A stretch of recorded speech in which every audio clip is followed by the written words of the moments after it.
morning. Good morning. Welcome to the Bipartisan Policy Center. I'm Julie Anderson. I'm a senior vice president here at the BPC. Also happen to be a working mom with aging parents, so I'm very excited to be kicking off our conversation on paid family leave. Last year, BPC's Early Childhood Initiative, which is led by Senator Rick Santorum and Representative George Miller, issued a package of policy recommendations really aimed at improving the well-being of young children in the country. We were very pleased over the last year to have helped move forward on expanding the child tax credit, reauthorizing the federal home visiting program, and increasing funding for quality child care. But to further help strengthen American families, the pair also recommended that the country really look at adopting a national paid leave program. In 2018, we started a new effort to really think about and explore what that program could look like. We are pleased to have two members of our paid family leave task force here today, Senators Chris Dodd and Senator Santorum. I'm sure they will regale you with stories, but I will just note that they're uniquely suited to help us with this conversation today, because 25 years ago, they were on opposite sides of the Family and Medical Leave Act debate. But before we hear from them, I want to introduce our first panel. We are really thrilled to have Ivanka Trump here. She's a senior advisor to the president and a strong advocate for paid family leave. And Adrian Schweer. Adrian joined the BPC earlier this year as a fellow focused on paid leave. I have learned over the last 6 or 7 months that she is extensively and extremely passionate about the topic. She's worked on it throughout her entire career, whether it's within the Department of Defense, on the Hill, or outside as an advocate. And I will just note that she, as you might notice, she and her husband are expecting their 4th child. So I think this is her way and their way of demonstrating their personal commitment to the issue and test driving paid leave policies throughout the city. So we're really, really happy to have her here. And we have a really packed program for you this morning. We have 3 panels, so please use your index cards to submit questions up for each panel. And thank you for joining us. And with that, Adrian, I'll turn it over to you. Thanks, Julie. Good morning, everybody. Thank you for taking the time to be here. We're excited to have our first set, Ms. Trump, here joining us. You are an entrepreneur, an author, a business executive, and in your new role, you are advisor to the president, leading a lot of the work around education and economic empowerment for women and their families. Thank you for being here. Thank you. It's a pleasure. Americans are struggling to balance the needs of work and family. Many factors contribute to that struggle and the difficulty in finding and affording quality childcare and the need to juggle multiple jobs. Why does paid leave elevate the administration's working families agenda, and why do you think the federal government has a role? Well, thank you, and thank you for convening this very impressive group of thought leaders, lawmakers, past and present, and engaging in a conversation that's critically important and one that is really starting to achieve much needed momentum. I think that momentum has long existed in the country at large, but momentum is now occurring on the Hill to pass a paid leave policy, and that is exciting. And conversations like this and bipartisan gatherings like this are instrumental in keeping that momentum going and driving solutions. Going back to your question about how this works into our larger working family agenda, the workforce has changed dramatically in recent decades. Women now comprise 47% of the workforce. In the majority of homes with 2 parents, both are working, and those are homes with minor children in them. They're in 40% of American homes. Women are the primary breadwinners. So the world has shifted, and our policies need to reflect that shift. There is a ton of research to support why paid leave is just good policy. It supports family cohesion, family bonding. It's important for maternal health. It's important for infant health.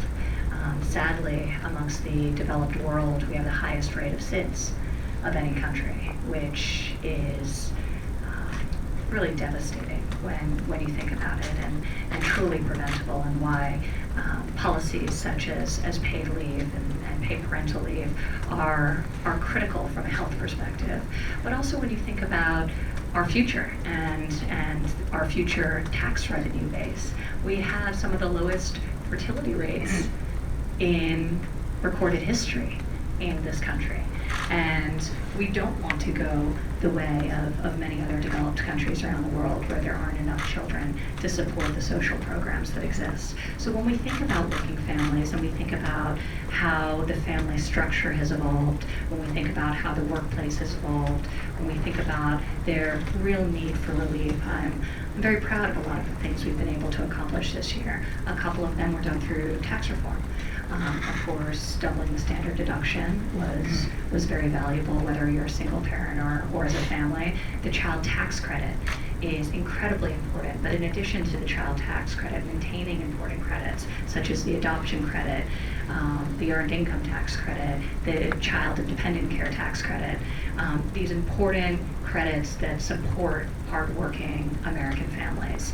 Additionally, there was a dependent care credit added as part of tax reform to support those families that are caring for adult dependents, of which we know there are many, and plays into the broader conversation of paid leave and who it should cover.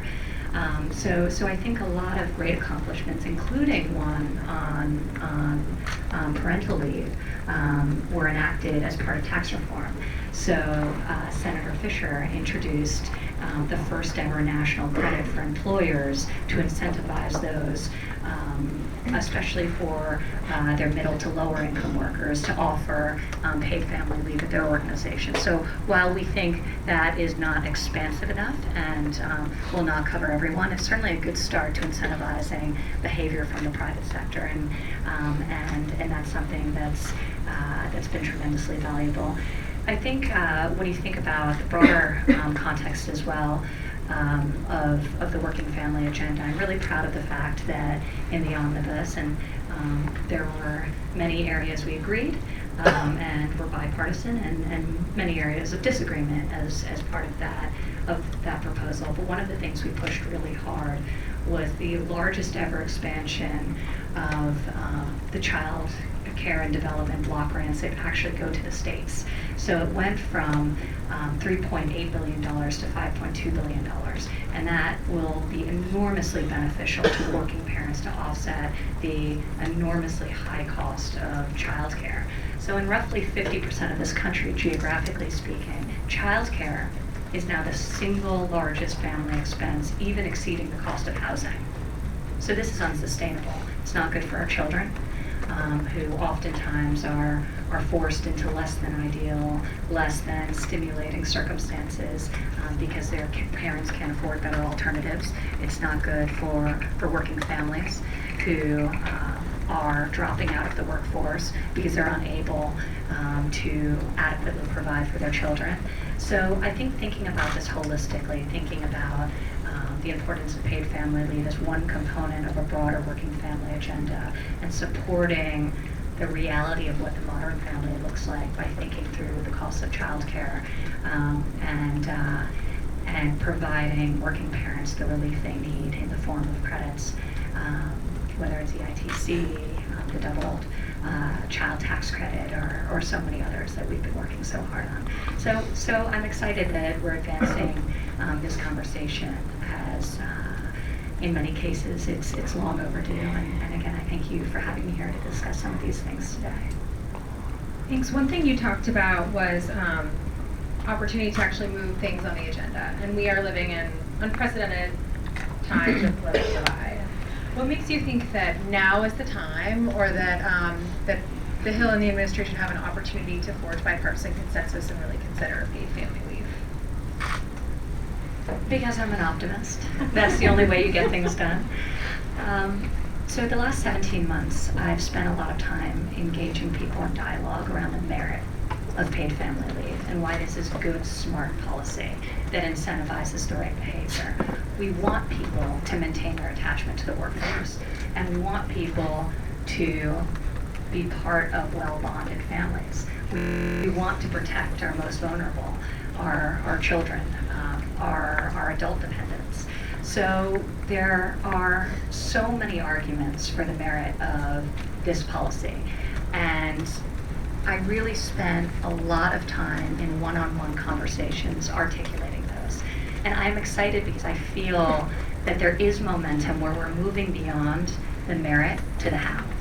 And that's where people will start to rip each other up, and that's life. I've learned that in DC. It's not a city that really rewards compromise. It's easier, politically speaking, to stick to the talking points and not meet in the middle. But I think we are seeing movement. I think the fact that Senate Finance hosted a hearing, Senator Cassidy, on the topic of paid family leave in and of itself is a major step.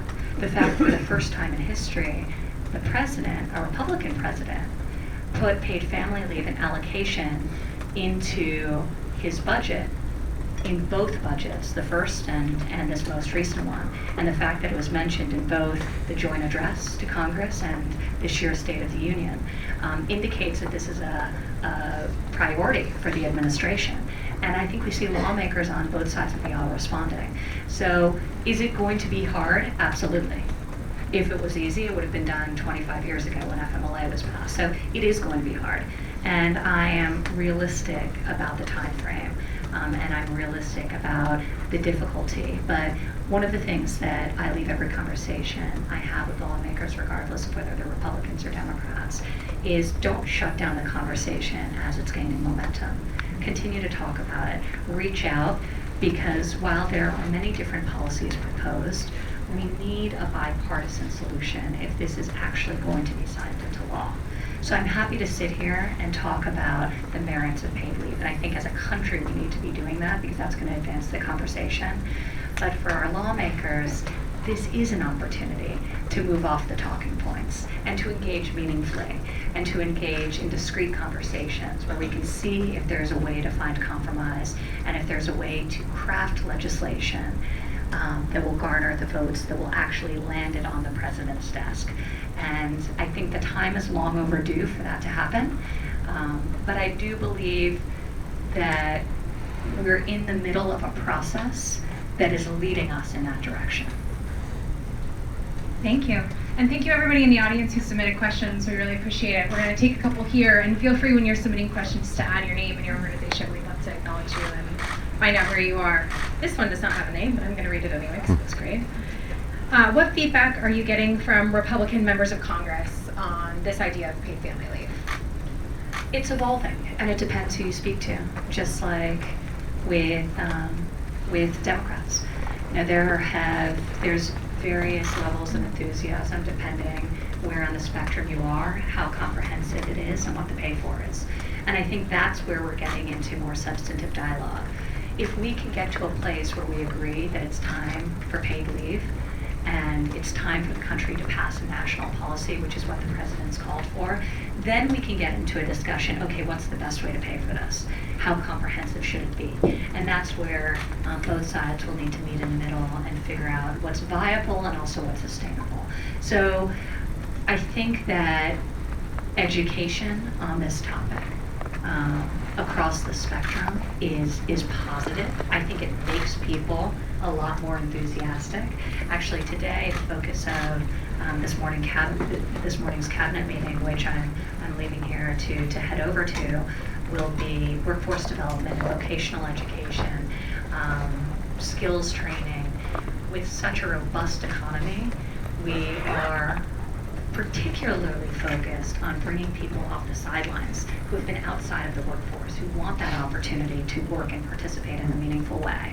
So I think actually paid leave really plays into that, because we're trying to maintain attachment to those already in our workforce and not incentivize them to leave it and not come back, or not create a challenge to their reentry because they have inadequate childcare, or because they didn't have job security, because they were working in a small business and weren't entitled to even unpaid leave. 1 in 4 mothers in this country returns to work after 10 days because they simply can't afford not to, and they can't risk losing their job. So I do think that the more we educate, the better.